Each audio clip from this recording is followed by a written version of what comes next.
Hello, my name is Richard Moore. I'm with Lionel Birnie. Hello, Richard.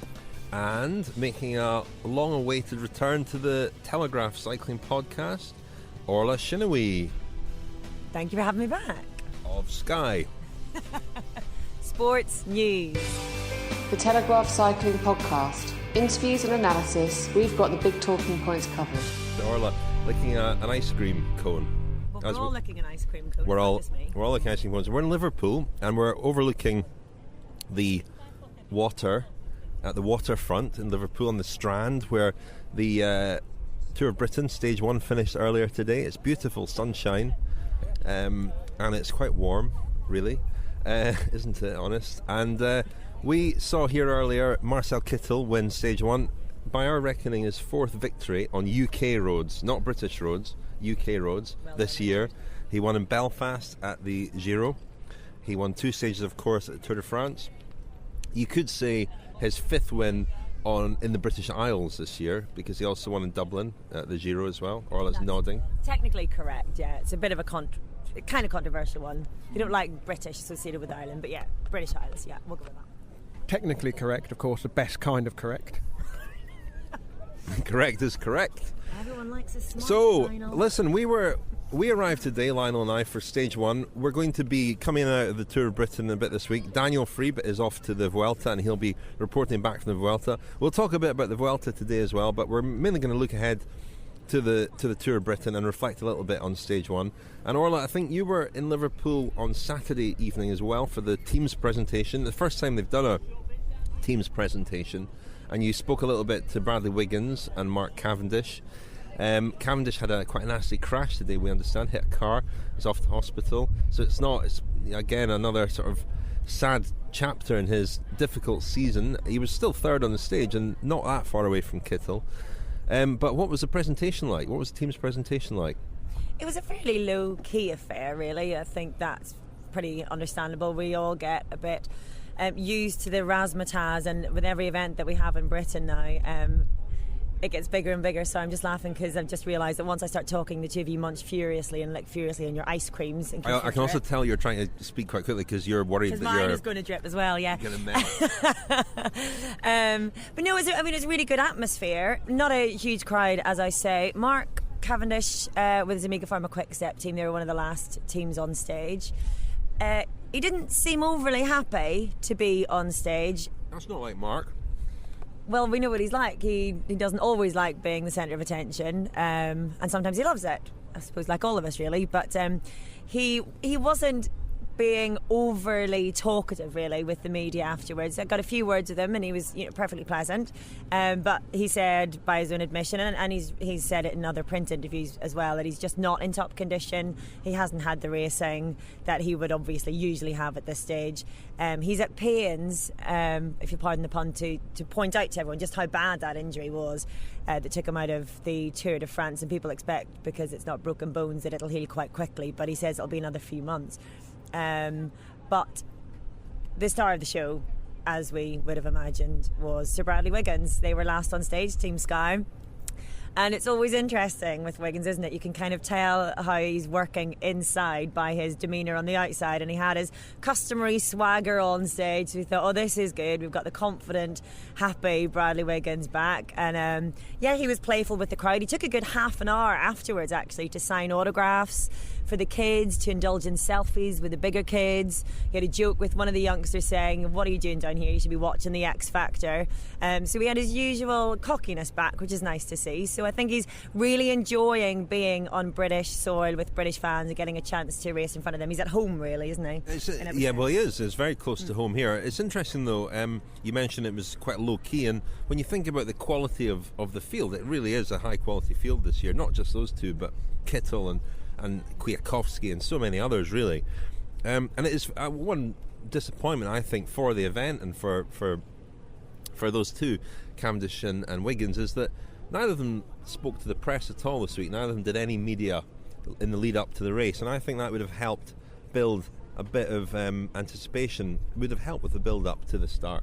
And I know Lionel and I were trying, you were probably trying as well, Orla, to get interviews with them in the run up to the Tour of Britain, and that was the difference between the Tour of Britain getting a lot of coverage in the newspapers this weekend and it getting nothing at all, because cycling is still, in this country, considered, rightly or wrongly, a small sport. And it's big when you have the big names and you can speak to them and you can have nice long interviews with them on a Sunday morning, and we were denied that this week, and I think the event was, as perhaps the build-up to the event has perhaps suffered a little bit from that as well. Yeah, I mean, particularly considering it's a break from the Premier League football, which dominates so much of our written press. There's not a huge amount going on. Sorry, I'm just looking at Richard and Orla now frantically eating their ice cream. We're onto the cones. While mine's about to drip over the edge and onto the table. So hang on. So, yeah, I think, the thing about the way cycling captures the imagination of the written press is that once it's up and running and the race is underway, it captures the imagination a bit more. But in the run-up to it, it's still quite a hard sell, even though Wiggins and Cavendish are, bona fide sports stars. They're up there with, today Freddie Flintoff turned up, visited the Sky Bus and met Bradley Wiggins, and he's another huge sporting star in Britain. So cycling has the capacity to attract that sort of profile of person. People like that are interested. I mean, Andy Murray visited the Sky Bus, I think, Tour de France, yeah. And so, yeah, it does feel like a bit of a missed opportunity when the two biggest stars of the sport don't, go that little extra mile in the lead up to what is our biggest event. But then perhaps it's because we've had the Tour and the Giro here already this year. I don't know. Also, Bradley Wiggins is paid £3 million, £4 million a year by his employers, Sky. They don't seem to have any sway, any influence over. Here he is competing in their colours at the national tour. I'm still staggered. I don't know why I'm staggered, because it's happened for several years now. But I'm amazed that that it can't be sort of requirement that somebody does media in the run up to an event like this. I'm not sure that that's not going to be a part of his contract in the future. I think that, from what I understand, we know obviously he is not going to win another Tour de France. He said he's not going to ride another Grand Tour, but then again last night on stage he did say, what I said about hating road racing, I didn't really mean it. I said it in the heat of the moment. He said he had 2 pints of wife beater was his quote at the time, but certainly he's not going to go on and dominate on the road in any way, and I think that he will have to earn his keep really with Team Sky going forward by being more willing on that front and being more of an ambassador, because it does not matter what that guy does. The British public love him. They love him. Did he not also say that this Tour of Britain is likely to be the last time he ever contends for a stage race? He was going to put on lots of weight over the winter, presumably drinking lots of that beer that you mentioned. But no, he came out, one of these sort of things that Bradley Wiggins says from time to time, quite extreme and quite radical. This will probably be the last time I ever contend for a stage race.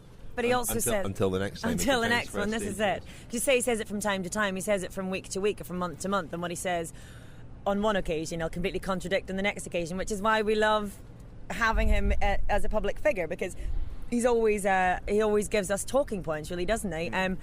I can't see that he'll be able to completely go to the track and still sign with Team Sky. He did talk about his future with Sky last night briefly. Said he really wanted it to work. He couldn't see himself with any other team. His ambitions in Rio are well known, and I can't see any other team that would accommodate that. So he's not joining Team Cult Energy with Andy Schleck. Lionel, I believe you might have some information on Wiggins and Team Sky. Yeah, there's quite a lot of gossip going around at the moment, and somebody told me that Wiggins could stay with Team Sky whilst simultaneously leaving Team Sky. Just to explain what I've heard, and I've tried to substantiate it a bit. I don't want to slip into Richard's rumours and just make stuff up off the... Never. Listen, let's be clear. I don't make stuff up, all right? People might make stuff up and then tell me it. That's a fair point. So with all the usual disclaimers and caveats, the suggestion is that a development squad that's linked to Sky but not part of Team Sky, maybe in the offing, perhaps with sponsorship from 20th Century Fox, with Bradley Wiggins as its leader, and then a kind of development group of predominantly British riders, I would have thought, joining that team, and that could perhaps include people who are out of contract with Sky moving across. Now, there is this rule within the World Tour that every World Tour team must have a development team of some kind affiliated, and the Great Britain team that's riding here this week fills that function partly, I suppose. It kind of ticks that box, and I think there is a strong rumour that there may well be almost a feeder team to Sky, a kind of B team that's under the same umbrella with, let's not forget, 20th Century Fox, if they were to be the title sponsor of it. They're currently on the Sky jersey at the moment as one of the co-sponsors. So we'll have to see how that pans out. And I think, Orla, you were saying about Bradley Wiggins will be wanting to focus on the track leading up to Rio in 2016, and this would be the perfect way to do it, because he needs to stay in this organisation and have that freedom to do the racing he needs on the road, as well as have the time to prepare on the track. So we'll see what develops over the next few weeks. I mean, just that it might be a good time to hear our first interview. Not that there's necessarily any connection here, but a very young, promising British rider, Tao Geoghegan Hart, who we did a special podcast with almost a year ago. Spoke to him at the start today. Big things expected of him in the long term. Not sure how he'll get on this week, but caught up with him a year on, reflecting a little bit on his first year as a senior. So here he is, Tao Geoghegan Hart. I wouldn't say I'm overly happy with the season, but I think it's been kind of still a step in the right direction for me, kind of towards where I see myself in the next 5 to 10 years. It's been a real good experience. I think it did prove not to be quite the step up I anticipated in the under 23 races, but certainly in the elite races it was a real insight into the level that you need to achieve if you want to be competitive in the pro ranks in the future. California was a tough race for me, as it kind of came out with a really bad injury, but at the same time it was still a great experience and something I really look to build on this winter. I mean, I guess the priority this year was to adjust to the under 23 level, and third at Liège-Bastogne-Liège, obviously that very good result at Tour de l'Avenir against riders quite a few years older than you. I mean, you must, if you'd been offered that at the start of the year, would you have settled for those two results in particular? I think it's pretty hard to say kind of what you would or wouldn't have taken, especially when you don't really know what you're stepping into. Certainly I'm reasonably content with those results, and I feel like they go some way to reflect the work I put in and my effort towards the sport. But I think ultimately you always just push for more, and that's kind of where I stand on looking back. It's just taking, I think I probably said pretty much the same thing last year, taking the positives, but kind of more looking at the negatives and where you can improve. California, you did end up on the podium in California after the first stage, didn't you? You were in the Young Riders jersey briefly, and this is a similar level of race here at Tour of Britain, I guess. What are you looking for from this week? Yeah, I mean, there's no under 23 riders jersey here, so that's kind of a little bit out the window, but I think just a nice solid performance. Again, just have a look at the level, and slightly different racing from California to here with the British roads and the way of the landscape. So I think, I'll just get stuck in really. I think with Dan McClay we've got like a real solid opportunity to get some results in the sprints, and I'd like to support him in a similar way to Avenir. So albeit it's a lot harder with big pro team sprint trains, but I think he's the type of rider who could really do a result. And on a personal level, I think just give a few stages a crack and keep an eye on the overall week as a whole and see how it goes really. I think it's always hard to say. So. Any stages in particular that take your fancy? I mean, I know the tumble climb from a couple British cycling training camps in Newport over the last 3 or 4 years, so yeah, for sure. I know now that when it goes uphill I'm more likely to get a result than any other time, so I'll definitely give it a crack and a try, but I think it could be really tough with the pro teams and the way the races approach. You need to be really organised and be at the front for those climbs. You can't afford any mistakes, but at the same time, I like that type of racing, and when it is a little bit touch and go. So I'll give it a crack and see what happens, really. So that was Richard talking to Tao Geoghegan Hart, who's riding for Great Britain. He was 10th in the Tour de l'Avenir a couple of weeks ago. This is his debut at the Tour of Britain, and will be interesting to see how he goes on this week. Before the stage here in Liverpool today, I spoke to a couple of people. First up, Roger Hammond, who is in the team car for the Madison Genesis team.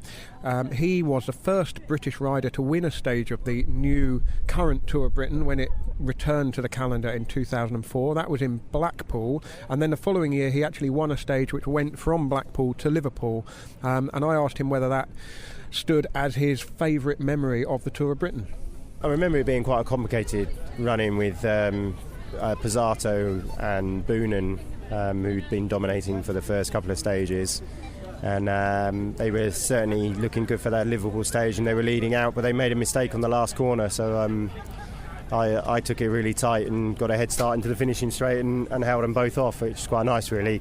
Just see a dejected Tom Boonen as well, champion in the background on the photo, and there's also a little young Mark Cavendish floundering in the background as well. So it was, it's quite a savoured little photo I've got, actually. Yeah, nice to have the world champion in your trailing in your wake there.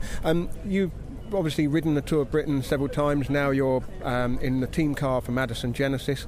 How has the race evolved in the decade that it's been running? It's changed a lot. I mean, when it first came back, there were, I think even the organisers admit there were some teething problems with it. We, like they said in the race meeting yesterday, we have 60 cars per kilometre of road compared to European countries of about 15 per kilometre. So, we have a hugely densely populated country, so that has a problem when we're using, public roads. So, I think it takes a lot of work from them, and they have to be innovative, because they can't just replicate what people do in Europe and bring it over here, because it doesn't work. So over the years they've discovered what works here, and it was unique to the UK, and now you have a world-class event that you always know when a race is world-class when you get the world-class riders coming and world-class teams, and they have got that. So it's not really for me to say whether it's good or bad. You just have to look at the teams that are supporting it and coming over here. So, and it's right up there. And lastly, this week, what are you looking for from your guys, and how can you help them kind of adjust to what is quite a big step up for them? This is obviously the biggest event that they'll do this year. Yeah, definitely. I mean, they all understand that this is it. But what comes with stepping up to the bigger stage is the bigger prizes. And that's what's on offer for those guys. Like I said to him, it's life changing. This can be life changing for them, and I'd love it to be life changing. But from what I want to see from my guys is I want to see 6 guys that just take the opportunity with both hands. Almost, obviously we would love success. We would love to be exposed on the television, people knowing that we're in the race. But the reality is they're out of our control. All we can do is go in and make the most of it that we can. And that's what I want to see from the guys. I don't want to see guys that are swamped by the situation or afraid of it. Just I want to see them going gung-ho, and they know that that's what they've got to do. So yeah, we'll see what happens. So riding like they deserve to be here in this peloton. Definitely. I mean, these guys that are riding here, everybody here has got a story. There's the best riders in the world. They're not necessarily in their best form of their season here. So, to write yourself off before you even start, people would never thought I'd have won on to Blackpool, but, I was in a 3-man breakaway that was gone up on a bunch sprint stage. But if you don't try, you never win. So, that's the kind of the message that I'm passing across, is that don't rule yourself out, and don't be afraid to lose. I mean, that's the most important thing. Don't be afraid to lose, because nobody remembers a guy that just didn't lose all week. This is the Telegraph Cycling Podcast with Richard Moore, Lionel Birnie and Daniel Free.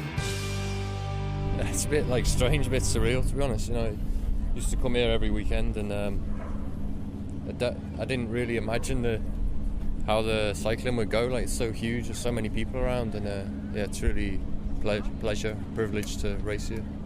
And I'm assuming you wouldn't have imagined the centre of Liverpool shutting down on a Sunday afternoon, no Premiership football this weekend, the spotlight's on the city for a completely different reason. Yeah, exactly, yeah. It's just years ago it's difficult to imagine how it would go, and it's good. It's good. And how about with your place in the team this week? You're the leader for the GC. Is that on your mind? I don't know, just take each day as it comes, because it's been difficult. I've had quite a tough race program. I'm feeling a bit tired, so I'll just have to search for opportunities each day. And any other stages that particularly stand out to you, the ones that you're looking forward to? Nothing in particular. I think they're all good stages, and you can do something on any stage really. The route's good and it's balanced, and there's a lot of opportunity to do things. So. Have you got a lot of friends and family out here today? They're going to be on the barriers shouting for you? Yeah, there's a lot. Yeah. Be able to pick anybody out, or do you think it'll be a bit too quick? I don't know, there's that many people here, you probably won't see them, but maybe you hear them, I don't know. Excellent, thanks a lot. Thank you. Cheers. Thanks. So we heard there from Steve Cummings. He had a little dig towards the end of the stage, quite a decent attack in the last 6 kilometres or so, and got a bit of a gap, but couldn't hold off the marauding bunch. You had a nickname for Steve Cummings, did you not, Orla, for a while? I can't remember. I have a nickname for lots of people. Okay. Richard. She's not going to tell us what that was. Yeah, he didn't. It was a long shot, wasn't it? Bad now. It wasn't anything bad. Well, it was good, as I recall. Good, yeah. It was flattering, I think. So he had a little go. Maybe just wanting to show face on home roads. Like you said, he had a lot of support out there today. So it was a familiar sight in the end of Marcel Kittel powering up the finishing straight. We've seen it so many times. Just appears from nowhere. He always pays great tribute to his team, and sometimes it can be hard to see what they've done exactly, because they don't have the same approach as, say, Mark Cavendish's old HTC team had, which was total control of the peloton. They're looking after him, but ducking and diving a bit more, and further in the in the depths of the peloton almost. And he did say afterwards that a gap sort of opened up for him when there was a crash with about a kilometre to go, and had that crash not happened, he might have found himself boxed in. Orla and I took part in a press conference with him afterwards, and we asked him a couple of questions. We can maybe hear them now, then we'll come back and maybe talk a little bit more about Marcel Kittel. So here was Kittel after the stage. This is your 4th win in the UK this year. I think it's fair to say you're the only non-British rider last night to get a cheer from the crowd. You seem to be feeling a little bit at home here. Yeah, it's. I said it already just before the podium ceremony to the TV team that I'm really happy to see the people here, and also to get that warm welcome. I think that's always very nice. And like you said, it's been always pretty successful for the team here and for me. You've been, Orla mentioned you won at the Giro, you've won obviously you had a successful tour. How are you maintaining that sort of form and that focus as the season goes on? Because you've had a long season. Good question. It's been, the season is long. I was, just before I came to Britain, I thought, I started my season in Tour Down Under. When I finished Tour of Britain, I'm actually 9 months now in the racing season, so that's, when you think about it, really a lot. And of course you've got ups and downs. I can definitely say that the highlight of my season now, the Tour de France, is over. And it's hard to keep going sometimes. I'm honest about that. And sometimes you're also lazy at home. So it's really about having fun on the bike. So sometimes I would go on the mountain bike for training. And also here it's really, for me, about enjoying the time that I have here. So it's nice to see the spectators, and also nice to be then with the team, have some fun, and don't be too serious always. Will you go to the Worlds, or how are you gonna? When's your season gonna finish? I will go to the Worlds, but only for the team time trial championships, and after that I will do a one-day race in Belgium, and then my last race will be the Franco-Belge in Belgium again. Marcel Kittel then, absolutely dominant. As he said in the press conference, he's been performing for 9 months, which is about the time it takes to have a baby. I was thinking that in the press conference. He said it's a long time. I thought, I know. It is, isn't it? 9 months is a long time, isn't it, Orla? It is a long time. My 9 months aren't up yet, if that's what you're referring to. Not my beer belly. No, my growing belly. Another couple of weeks. It's more than that. I'm another few weeks. I'm 8 months. Beginning of November, if I'm not mistaken. Yeah. Well, maybe you'll have some time in your hands. Maybe you can do some more podcasts in the aftermath of. Yeah, I'll probably just be bored, to be honest. There won't be much to do. I understand being a mother for the first time is quite dull and easy. We can pop around and podcast. Please do. Keep you occupied. Anyway, Marcel Kittel, again, a sort of not only a terrific talent, but a model of politeness, charm, very easy interviewee. And, you know, no matter how many times he wins, how big he becomes, he doesn't change, does he? And he's a very down-to-earth chap. I think he is so impressive, and I've never heard anyone in the media pack say anything otherwise about him, and I think that in itself speaks volumes. As we say, it is easy to be magnanimous with your time and with your kindness, if you like, when you're winning, but I think that so far he's impressed all of us. And the fans as well. I pointed out to him at the media conference earlier that he was the only non-British rider last night to get a cheer from the crowd. I think that's quite remarkable, because it was a fairly small crowd, and you never know how knowledgeable they are with cycling or not, but I look back even to the Giro d'Italia in the first stage win in Belfast, and he was a huge star there. I remember my mum going absolutely crazy because Marcel Kittel had won in Belfast, and he seems to win everybody over, and he's doing it remarkably quickly, and he's doing that obviously because he's winning, but he's doing it with such magnanimous style as well. I think, you know, he's really won everyone over, and he is the star really at the minute, isn't he? I mean, Daniel, if he was here, would have passed comment by now on his hair. I mean, how was his hair looking today? Maybe I'll ask Lionel. Lionel. I was thinking about his hair. Sorry, Lionel, you go. You were thinking about his hair. While I was doing the interview. Yeah. Well, yeah, because you were studying it. I was studying it because it was sort of a collapsed quiff, really. Yeah. That's not to say that effort hadn't gone into it, but clearly with the helmet, sometimes he leaves the cap on afterwards, doesn't he, to hide it. I was glad to see that he'd unveiled the quiff. It looked like a bit of a deconstructed version of what he usually wears, but it was still impressive. It still adds to his grandeur, doesn't Tracy it? Tracy Emin unmade beds version of the Marcel Kittel. That's exactly what I was thinking, Richard. Exactly what I was thinking. Now, that's enough about Marcel Kittel's hair, because, you know, I can see Lionel feeling a bit uncomfortable at this point. Lionel, what have you got to say about Marcel Kittel? Well, other than backing up what Orla said, I mean, he does draw kind of astonished gasps from people. I don't want to be too stereotypical about it, but a lot of women around at the start, when they saw Kittel go past, it's almost a reflex. You can't help but look at his legs. I mean, they are incredible. He's just a fine specimen, isn't he? And I think in terms of what a race like the Tour of Britain needs, it needs to kind of almost reinforce who the stars are, and it is so good for the event and for the race and for the people watching on TV and coming out on the roadside that the biggest names in cycling take this event seriously, because that's not always been the case, and that demonstrates that it's just improved in stature every year. You spoke a little bit to his teammates afterwards as well, I think, Orla. An interesting line from the after stage comments. Yeah, I caught up with Bert de Backer just afterwards and asked him for his analysis in the stage and whatnot. I hadn't even asked him about Mark Cavendish, actually, but unprompted he said that he thought it was sad, in his words, that Cavendish didn't have the confidence to go for it today. That was his interpretation, which I thought was very interesting, especially given that Cavendish was right up there towards the end, but and which Marcel Kittel himself pointed out. He said you never know how a crash can affect you psychologically, whether you had the confidence or not. We don't know, but he was still up there, so he was still going for it. But yeah, Bert de Backer seemed to think that not only because of the fact that he didn't win it, but I think more he was referring to the fact that Giant Shimano had to do all the hard work in the front of the bunch. They were expecting Omega Pharma Quick-Step to work a little bit harder. Obviously, when someone crashes, that takes up manpower to bring him back into the bunch. But he thought that they didn't necessarily have their hearts in it today in the way that Giant Shimano did.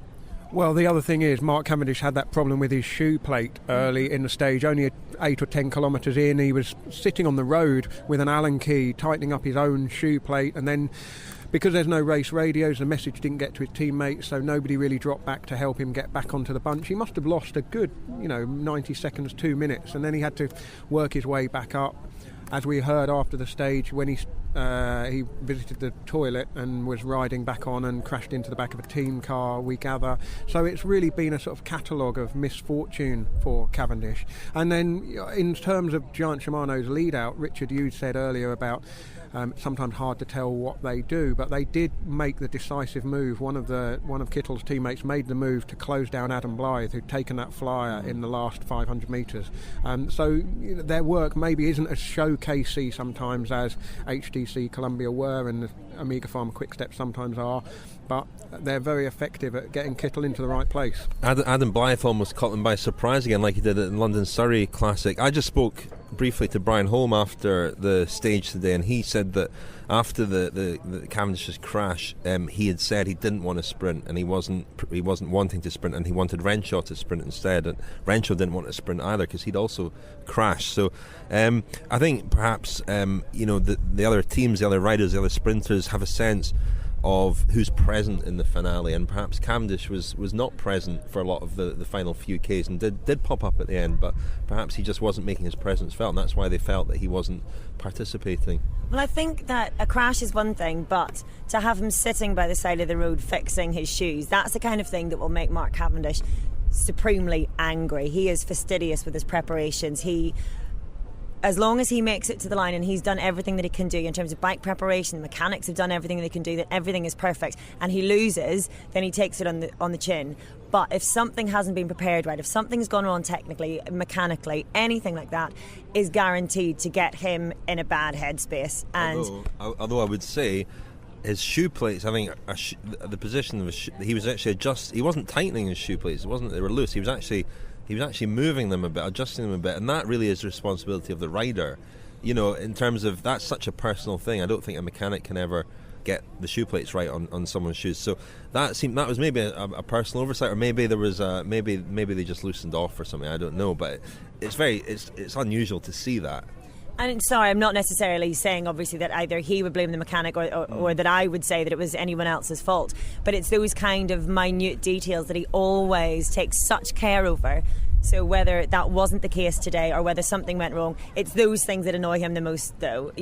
Anyone can crash. He's the first to know that. He'll be the first to say whoever's fault it is, that's just bike racing. But when it comes to those little details, the things that should be sorted and aren't sorted, whether it's his responsibility or somebody else's, I think that's the kind of thing that will disrupt his momentum more than anything. Just on shoe plates still, though, I mean, if things are going well, or things are not going well rather, it's often shoe plates that become the focus of all the perceived problems that you have riding the bike. If something just doesn't feel right, if you're not going well, if something feels different, the shoe plates can become an obsession. It's weird because there's such minute adjustments you can make to them, and you become so preoccupied with there being a problem with one being too far forward, too far back, aligned slightly wrongly. It's funny how if things aren't going well, all your sort of perceived problems can be focused on that little issue. It's weird.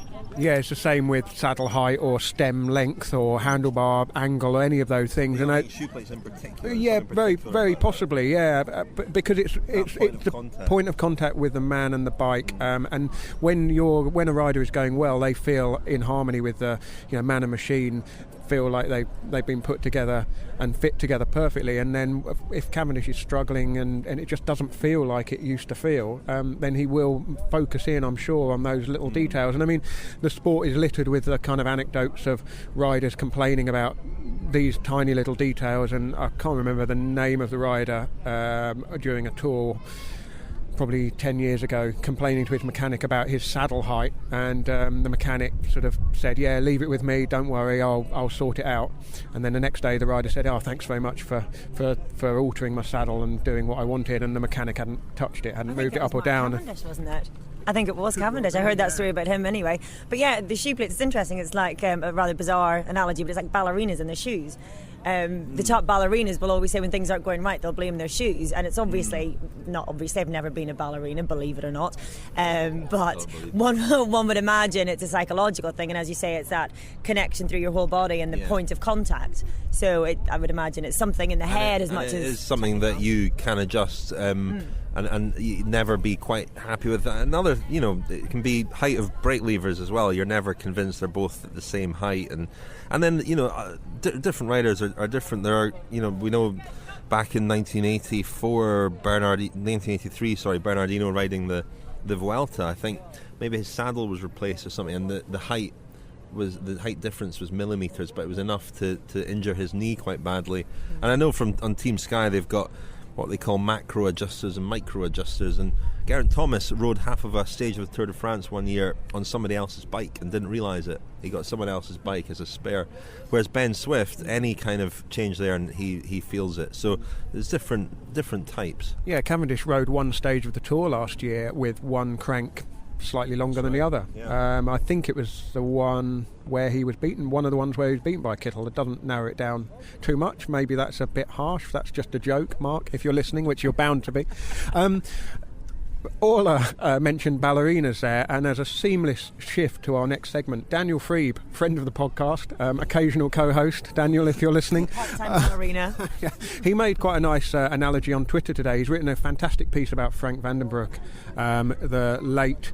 I was going to say late great, but really his career in life was so checkered. But Daniel has written a terrific piece about the year 1999 when Frank van den Broek dominated the Vuelta's mountain stages. A real sort of insight into the fragile psyche, but that momentary kind of indomitable strength that Van den Broek had that summer, and it's on cyclingnews.com if you want to check that out. But he was talking about what a great position on the bike and what a great pedalling style Van den Broek had when he was really on form, and he compared him to Nureyev, the ballerina, and then somebody else said Chris Froome is kind of the anti Van den Broek in the sense of the way he looks on a bike, and I thought perhaps Nijinsky. Froome's more Nijinsky than Nureyev. I don't know what you think about that, Richard. Yeah, I had another sort of obsessive compulsive disorder story, because I shook the hand of Chennaoui at the start, and almost immediately he reached for the hand cleanser and started scrubbing. I'm obsessive compulsive. I think that comes with shaking hands with you, Richard. I'm going to call him Lady Macbeth from now on. But anyway, shall we move on to the Vuelta? You're listening to the Telegraph Cycling podcast and the Vuelta a España with Richard Moore, Lionel, Birnie and Daniel Freeb. It's really caught fire the last couple of days.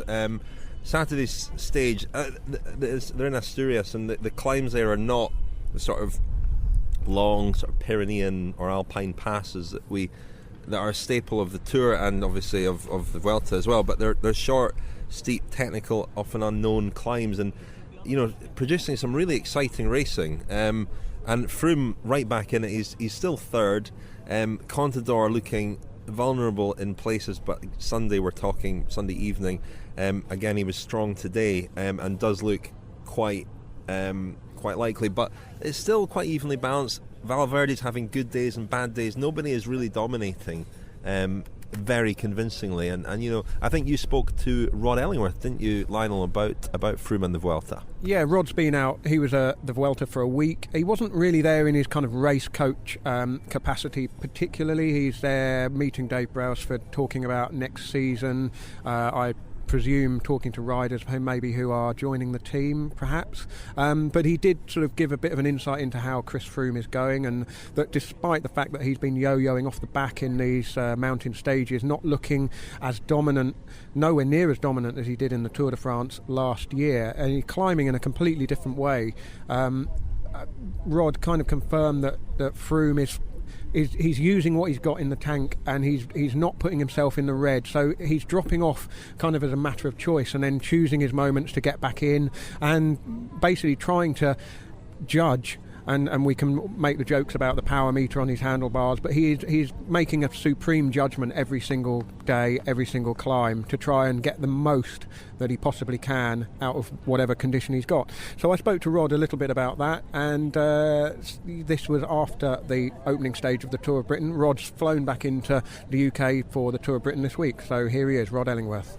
Considering, I think like most of the guys who have an accident in the Tour and then you're not got long before the Vuelta, you're never 100% sure where they're at, But Chris has done a good job. He did a great ride yesterday. I think today, he's just lost about 10 seconds or something. But again, another good ride really. So, he's fighting every day, and that's all you can ask for, isn't it? 100% every day.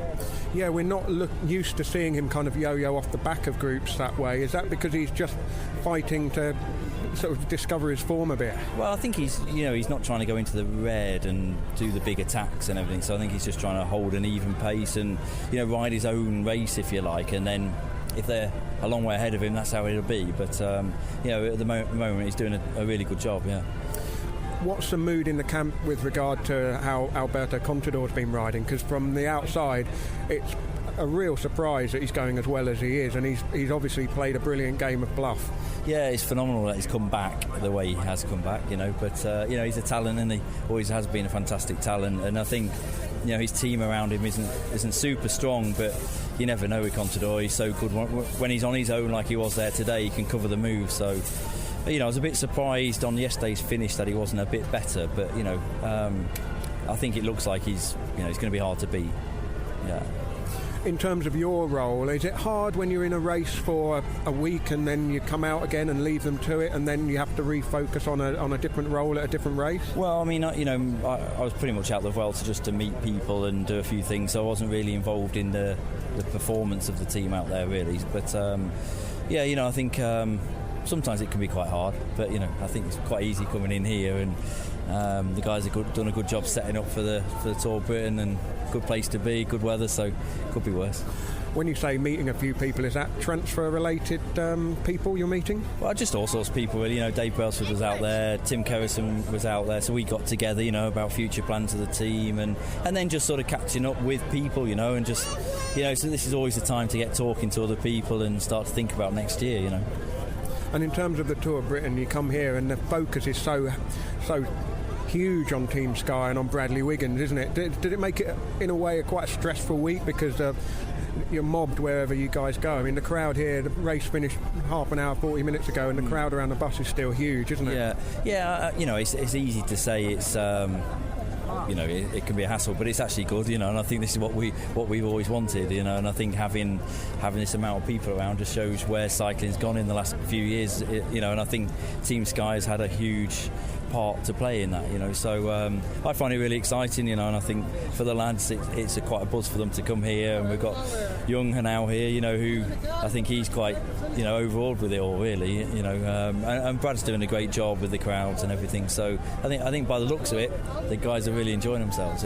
In terms of Wiggins, he put a turn on at the front to try and keep the pace high, part of the lead out for Ben Swift, but that indicates to me as an outsider that he's got his race head on this week. Is that how it is? Is he looking at the overall again, do you know? Yeah, I mean, Brad's clearly stated he wants to go for the overall, and again I think the course suits him pretty well, so there's no sort of no hassle there with him. I think he's good. I think that does show, like you say, today his commitment to the team and how he wants to race, and we saw in the 2012 Tour when he won, and Cav being in the team, Brad was happy to go on the front and do a few kilometres turn, and I think as an opener in a stage, it's a nice little effort he's done at the end there. And in terms of Ben Swift, is this a good warm-up for the World Championships? There's a long stage from Bath to Hemel Hempstead at the end of the week. That will give a bit of preparation for a race that's as long and as durable as the World Championships. But do you think it's enough, or do you think guys who ride here are a slight disadvantage compared to those that do the Vuelta? I think that there's several ways to being good for the Worlds, and I think for Ben this was what we believe was his best shot. I don't think Ben is... History has shown for Ben that he doesn't come out at Grand Tour super fresh. He digs himself quite deep. So I don't think the Vuelta was an option for Ben. So for him, this is the best option. Yeah, and I think okay, some of the stages aren't super long here, but they're good, short, sharp. He'll be in the mix on quite a lot of the finishes. So that's what he needs. You can add the rest in. You can do an extra 30-40 k's if you wanted a day. To get what you perhaps would at the Vuelta in a way.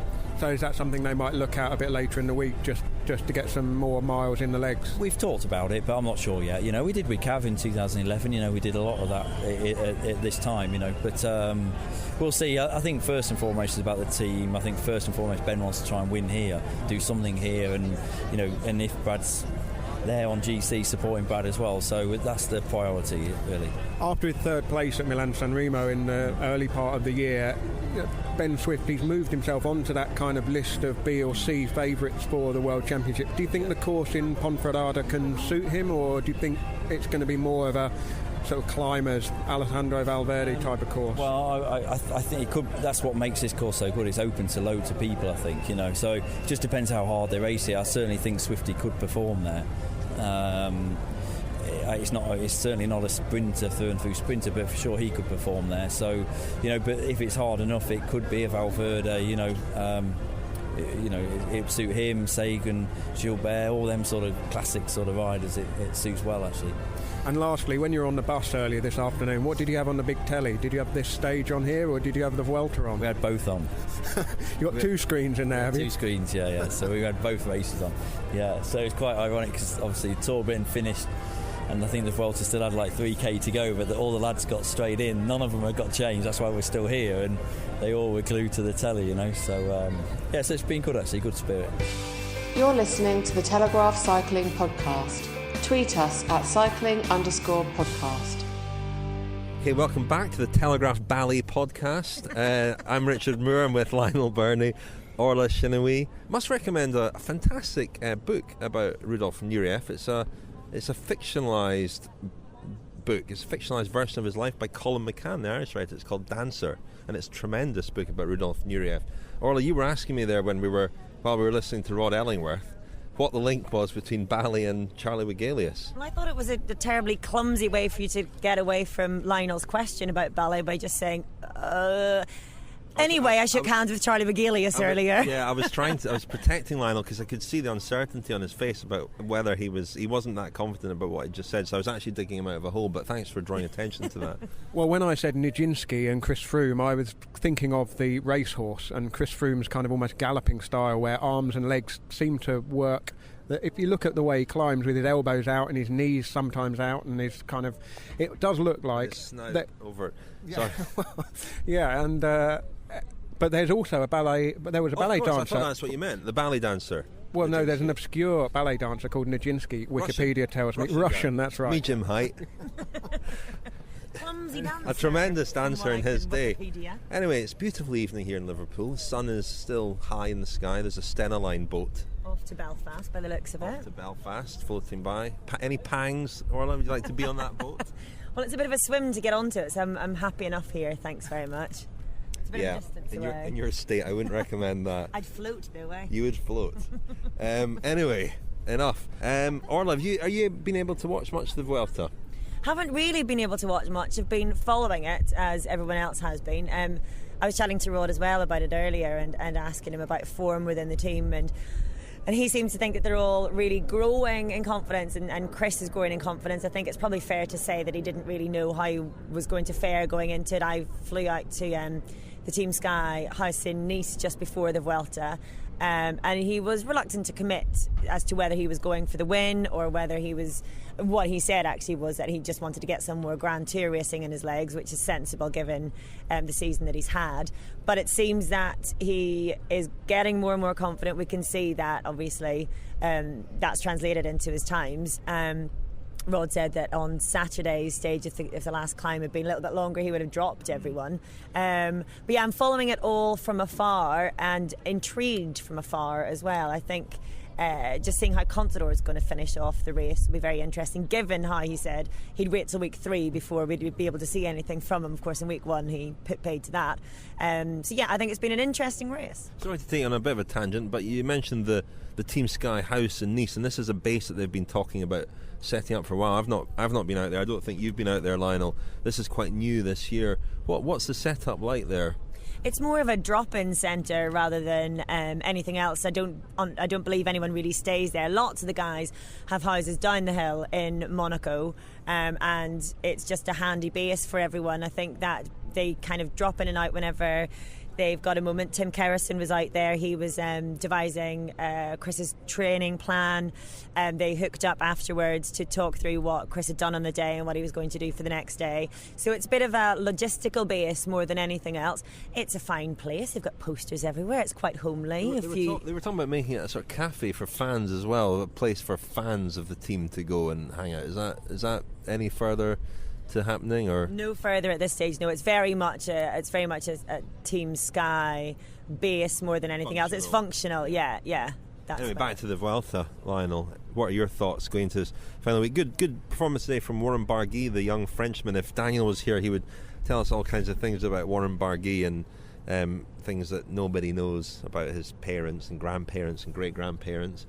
an extended family and coaches and all the rest of it. But he is somebody we've talked about. He's spoken about as being perhaps the best prospect of this young French generation. And he rode extremely well today, and perhaps we can see more of him in the final week. Yeah, I think the top 10 has split into two halves, really, hasn't it? Or certainly the top 4 have broken away. That's Contador, Froome, Rodriguez and Valverde, of course. How could we forget Valverde, lying second overall still? And then the bottom half of the top 10 is exactly that. It's Warren Barguil, it's Fabio Aru, it's Dan Martin, the stage hunters, the people who make it hard in the mountains and are looking for stage wins but have ridden high into the overall but aren't going to win. I think the thing about the Vuelta, which we talked about last week, and it's kind of coming true again, is that the last week of the Vuelta it's going to be these 4 guys at the top, and we're either going to see the 4 of them ride to the finish in kind of more or less the same order they are at the moment. Chris Froome is only 120 back, as 130 back. Sorry, as is 120. It is 120, yeah, 120 back, as is Joaquim Rodriguez. That's a lot to make up, even though they are going to have to ride all these medium mountain and mountain stages. The final time trial is only 12.5 kilometres, I think, so not a lot of opportunity to make up time there. It all hinges on whether Contador holds it together. He needs to have a bad day for anyone else to have a chance. I mean, Valverde, he follows and follows and follows. He's very good at marking that key move. If Rodriguez jumps, he will stick to him and hope that that's enough to crack Contador, but I don't know whether Valverde is going to actually push the boat out himself. Yeah, those 3, Valverde, Contador, Rodriguez, they are sticking to each other like limpets, and today, Sunday, they rode quite conservatively, sort of protecting their own interests rather than, say, distancing Froome when he was off the back. And somebody did make the point on Twitter that those 3 have been a sort of a golden generation, if you like, slightly marred in a couple of cases, or tarnished. But they've been a very dominant sort of generation of Spanish stage racers now for a few years. And who's coming up beneath them in Spain? It's hard to tell. One thing in Vuelta, watching it, has been the crowds. The crowds have been terrific, actually, and I'm sure that's helped by the fact that they've got these local heroes to cheer on, and see Contador especially. But are there many good Spanish riders coming up? Oh, you're testing me a bit there. I mean, certainly not that have moved through. I mean, if you look at really Movistar's, their big hope for the next 6-7 years is going to be Nairo Quintana, Colombian. I mean, the Colombian riders are the ones, there's so many of them. I mean, if AG2R or somebody else can sort out Carlos Betancourt, really, they've got 5 or 6. Sebastian Henao at Sky, a lot of talk about him being very talented. We'll see. It's not really his kind of race here, the Tour of Britain, but he'll get a taste of some of the hills a bit later on this week. But the thing about the race in Spain being so popular, not just due to Contador's popularity, but also I think the economic hard times in Spain. Cycle racing is a cheap, almost free day out. All you need is a means to get to the climbs and a picnic. You see people riding or walking up the mountains at the Tour. It's their kind of what they build their summer holiday around almost. And I think the Vuelta's increase in crowds in the last few years has coincided, I think, with the fact that Spain's going through quite a hard time economically, and the popularity of the sport in the 80s was largely down to the fact that, again, that was times of hardship in Spain. Yeah, absolutely. We've commented on that before, and Andy Hood, our colleague, has spoken quite a lot about that as well. We should probably wrap things up. Orla, anything more to add about you're on the Tour of Britain, so I won't put you on the spot again about the Vuelta, but the Tour of Britain this week, what are you looking forward to in particular? I'm looking forward to Tumble in Wales. Lots of riders have mentioned that, so I think we should see some interesting things there. Marcel Kittel seemed to think that tomorrow could be an interesting stage as well. This might go out after that, so we might That'll have to be pretend. Monday then. Yeah. It was a very interesting stage on Monday. Just as predicted. But yeah, I think Tumble, I think the time trial, obviously, it's shorter than last year, but it still could be quite decisive. I'm just really interested to see what Bradley Wiggins can do, to be honest, with a strong team behind him. He does have a strong team, with the local crowds behind him, with a bit of a swagger back. I'm really excited to see what he can produce this week. Nobody looking forward to Hemel Hempstead? surely. I'm looking forward to going out for dinner near to Hemel Hempstead that evening, Lionel. I think we're going out for a fancy-ish dinner. So I look forward to that. Anyway, let's wrap it up there, and we've finished our ice creams, and thank you very much, Lionel. Thank you, Richard. Thank you, Orla. Thank you, and thank you for the ice cream. It was delicious. I'm a cheap date. The Telegraph Cycling Podcast. Subscribe on iTunes, listen on Audioboo, visit us at thecyclingpodcast.com.